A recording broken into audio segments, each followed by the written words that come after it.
اعوذ باللہ من الشیطان الرجیم بسم اللہ الرحمن الرحیم ھذا بصائر للناس وہدی ورحمۃ لقوم یوقنون. یہ ہے سوجھ کی باتیں، آنکھیں کھولنے والی باتیں لوگوں کے لیے، اور ہدایت اور رحمت ان لوگوں کے لیے جو ان پر یقین کریں. ام حسب الذین اجترحوا السیئات ان نجعلہم کالذین آمنوا وعملوا الصالحات. کیا ان لوگوں نے کہ جو یہ بری باتوں کا ارتکاب کر رہے ہیں، انہوں نے یہ سمجھا ہے کہ ہم انہیں ان لوگوں کی طرح بنا دیں گے کہ جو ایمان لائے اور جنہوں نے نیک عمل کیے. سواء محیاہم و مماتہم، ان کی برابری ان کی زندگی ہو جائے گی اور ان جیسی ان کی موت ہو جائے گی. ساء ما یحکمون، کیا برا فیصلہ ہے جو یہ کر رہے ہیں. یعنی یہ دنیا میں جو کچھ ہو رہا ہے، لیکن یہ کہ آخرت میں تو اللہ تعالیٰ نیکوکاروں کو وہ اجر و ثواب دے گا، وہ ان کے درجے ہوں گے، ان کے لیے وہ انعام و اکرام ہوں گے کہ جن کا یہ تصور نہیں کر سکتے، اور مجرموں کے لیے وہ سزا ہوگی جس کا اس وقت تصور نہیں کر سکتے. اگر آخرت نہ ہو تو پھر تو معاملہ تلپٹ ہو گیا کہ دنیا میں جنہوں نے عیش کیے، صحیح اور غلط کا فرق رکھا ہی نہیں، جائز اور ناجائز کا سوچا ہی نہیں، وہ تو پھر عیش میں رہے، انہوں نے یہاں عیش کیے. اور وہ بیچارے کہ جو ڈر ڈر کر وہ پھونک پھونک کے قدم رکھتے رہے، یہ کام تو غلط ہے، یہ میں نہیں کرنا، چاہے مجھ سے نفع ہو سکتا ہے لیکن حرام ہے، میں نہیں کروں گا.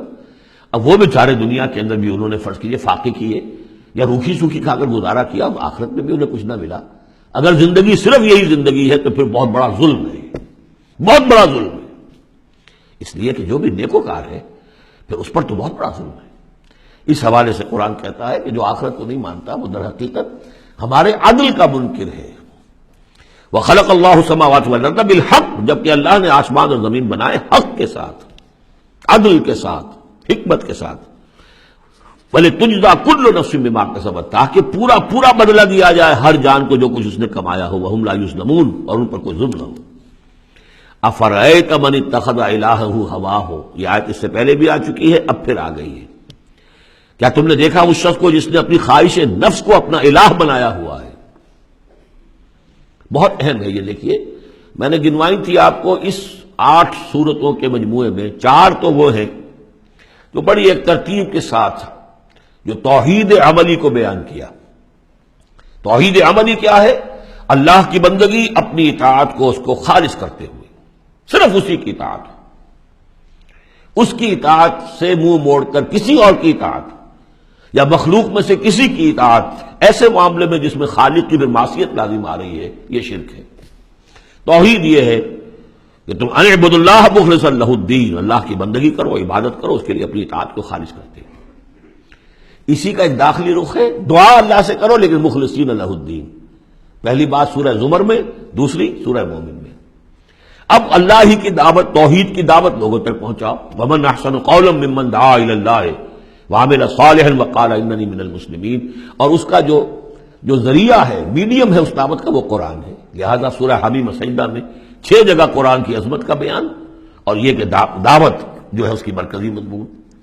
اس دعوت کے نتیجے میں جو لوگ آئیں، ملے، جڑے، جمع ہو، طاقت بنے، اور پھر وہ باطل کے غلبے کو ختم کر کے اللہ کے دین کو غالب کرے. یہ ہے اقامت الدین، یہ مرکزی مضمون ہے سورہ شورا کا. تو توحید عملی فرد سے لے کر اور پورے اجتماعی نظام تک ان 4 صورتوں مکمل ہو گئی. اب 2 صورتوں میں، سورہ زخرف میں اور یہاں سورہ جاسیہ میں، یہ جو اطاعت میں جو شرک ہو رہا ہے اس کی 2 انتہائی شکلوں کو بیان کر دیا. ایک شرک فی الاطاعت کیا ہے؟ انسانی حاکمیت کا تصور. حاکم تو اللہ ہے صرف، یعنی الحکم الا للہ لا یشرک فی حکمہ احدا لم یکن لہ شریک فی الملک. سورہ یوسف میں اور سورہ بنی اسرائیل میں اور سورہ کہف میں سارے مضامین ہم پڑھ رہے ہیں. لیکن کوئی بھی حاکمیت کا اگر دعویٰ کرتا میں حاکم ہوں یہاں کا، جو چاہوں کروں، تو اس نے خدائی کا دعویٰ کیا. یہ تو شرک کی بدترین شکل ہو گئی. یہی دعویٰ فرعون کا تھا، یہی نمرود کا تھا. اسی طریقے سے انفرادی سطح پر شرک فی الاطاعت کیا ہے؟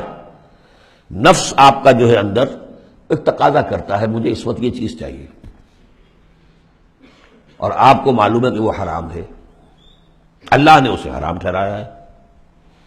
نفس میں فرض کیجئے جنسی خواہش ابھری ہے، حلال ذریعہ اس وقت آپ کے پاس کوئی نہیں ہے، بیوی موجود نہیں ہے، یا شادی نہیں ہوئی ہے آپ کی، نفس زور لگا رہا ہے، آپ نے کوئی حرام راستہ اختیار کر لیا.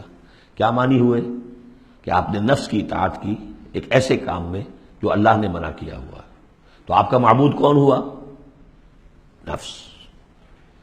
چاہے آپ لا الہ الا اللہ کا ورد کر رہے ہوں، لیکن اگر خواہش نفس کی اطاعت کر رہے ہیں اس چیز میں کہ جو اللہ نے حرام کر دی، ہاں خواہش نفس، بھوک لگی ہے کھاؤ، حلال چیز کھاؤ، بالکل جان پر بن گئی ہے تو ٹھیک ہے، صرف جان بچانے کے لیے حرام سے بھی کھا سکتے ہو، لیکن وہ جب کہ جان پر بن گئی، ورنہ نہیں، عام حالات میں نہیں۔ اب یہ کہ اللہ تعالیٰ نے جو بھی خواہش ہے، جنسی خواہش ہے، شادی کرو، نکاح کرو، لیکن حرام ذریعے سے نفس کا کوئی تقاضا پورا کیا تو اس کے معنی کیا ہوئے؟ تمہارا معبود اب نفس ہے۔ اس سے بھی آگے بڑھ کر حضور نے اس طرح واضح کر دیا، ایسے عبد الدینار و عبد الدرہم، ہلاک ہو جائے درہم و دینار کا بندہ۔ کیا مطلب؟ یہ روپیہ پیسہ جسے ہم کہتے ہیں وہ وہاں درہم و دینار تھا۔ درہم و دینار کا بندہ کون ہے؟ جو درہم و دینار کی محبت میں اتنا مبتلا ہو گیا ہے کہ وہ یہ نہیں دیکھتا کہ میں حلال سے لے رہا ہوں یا حرام سے لے رہا ہوں۔ معلوم ہوا اس کا اصل معبود یہ دولت ہے، یہ روپیہ پیسہ ہے، یہ درہم و دینار ہے۔ نام تو عبد الرحمن رکھا ہوا اس نے اپنا یا اس کے والدین نے رکھا ہوگا، لیکن وہ ہے عبد الدینار، اس لیے کہ وہ تو دینار کی محبت میں وہ اللہ کے احکام کو توڑتا۔ تو یہ آیت اس اعتبار سے سورہ جاسیہ میں شرک فی الاطاعت کی انفرادی صورت، اور سورہ زخرف میں شرک فی الاطاعت اس کی جو بلند ترین شکل ہے ریاست کی سطح پر حاکمیت غیر اللہ، اللہ کے سوا کسی کی حاکمیت کا اقرار، ان دونوں کے مابین جو ہے اب فل ان دی گیپس اس میں مختلف جو ہیں وہ آپ خود بھی قیاس کر کے ان کو پر کر سکتے ہیں۔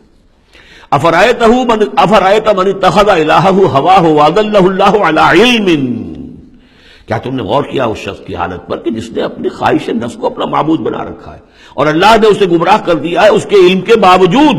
عالم بہت بڑا ہے، بہت بڑا سائنسدان ہے، لیکن یہ کہ ساری سائنسدانیت جو ہے اس کے نتیجے میں ایمان اسے نہیں مل رہا ہے۔ گویا کہ ختم اللہ علی قلوبہم وعلی سمعہم وعلی ابصارہم، اللہ نے وہ مہر لگا دی ہے ان کے اوپر کہ پوری کائنات دیکھ لی، چھان لی، پھٹک لی، پھر بھی اللہ نظر نہیں آیا۔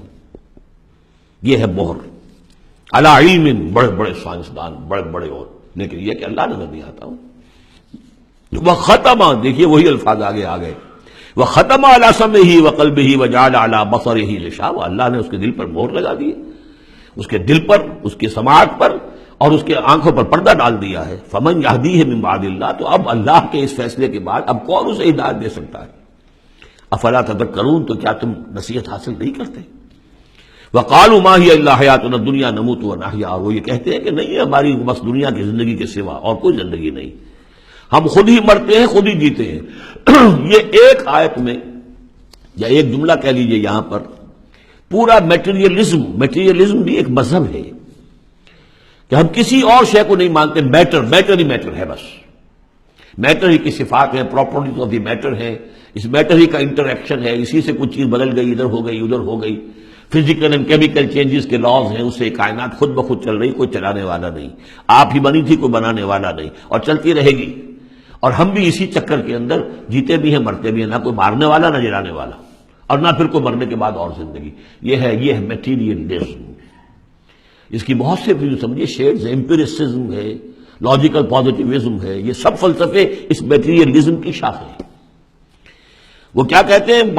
وقالوا ما هي الا حیاتنا الدنیا نموت ونحیا وما یہلکنا الا الدہر، ہمیں ہلاک کرتی ہے صرف یہ دہر کی گردش، زمانے کی گردش سے ہلاک ہوتے، کوئی ہلاک کرنے والا اللہ نہیں ہے، کوئی فرشتہ نہیں ہے جو آ کر جان قبض کرتا ہو۔ وما لهم بذلک من علم، حالانکہ ان کے پاس کوئی علم نہیں ہے، کوئی ذریعہ نہیں ہے کہ جس سے ان باتوں کو یہ جان سکے۔